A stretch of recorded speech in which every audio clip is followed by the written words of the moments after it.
কিরে হতভাগা, পড়ে পড়ে ঘুমোচ্ছিস? তা আর কি করব? কি করব মানে? চাকরি বাকরির একটা চেষ্টা কর, বাড়িতে বসে থাকলে চলবে? কি যে বলো না তুমি, এই বয়সে আমাকে আর কেউ চাকরি দেবে?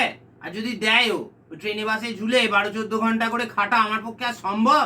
তাই বলে তুই হাত গুটিয়ে বসে থাকবি? চেষ্টা তো কর। এই সব কিছু হয়েছে না তোমার জন্য।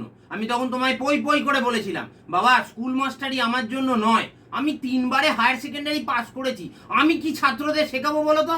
তখন তুমি আমায় কি বললে, আরে আরামের চাকরি, কাজ কম ছুটি বেশি, বলে রিটায়ারমেন্টের সব টাকাগুলো ঘুষ হিসাবে দিয়ে দিলে। এবার বোঝো, টাকাও গেল, চাকরিও গেল।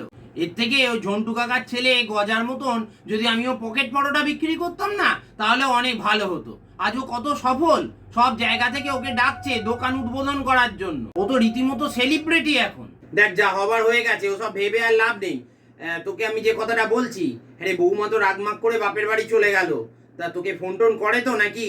না, তোমার বৌমার ফোন টোন করবে না, তবে ওর বাবা ফোন করেছিল, আমাকে পরিষ্কার বলে দিয়েছে এই মাসের মধ্যেই ওরা ডিভোর্সের সব কাগজপত্র রেডি করে ফেলবে। ওরা 10 লাখ টাকা দাবি করবে বলেছে। এবার ঠেলা সামলাও। হ্যাঁ, 10 লাখ?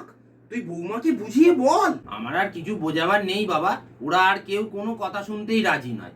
সত্যি বাবা, সেদিন তুমি বড্ড ভুল করে ফেললে গো। আমার মতো এই অযোগ্য ছেলের জন্য অতগুলো টাকা দিয়ে তোমার চাকরি কেনাটা মোটেও উচিত হয়নি। আজ এই আমাদের মতো অযোগ্যদের জন্যই যোগ্য শিক্ষকরা চাকরি হারা। অথচ দেখো কি ট্র্যাজেডি, আমরা যে অযোগ্য সে কথা কাউকে বলতেও পারবো না।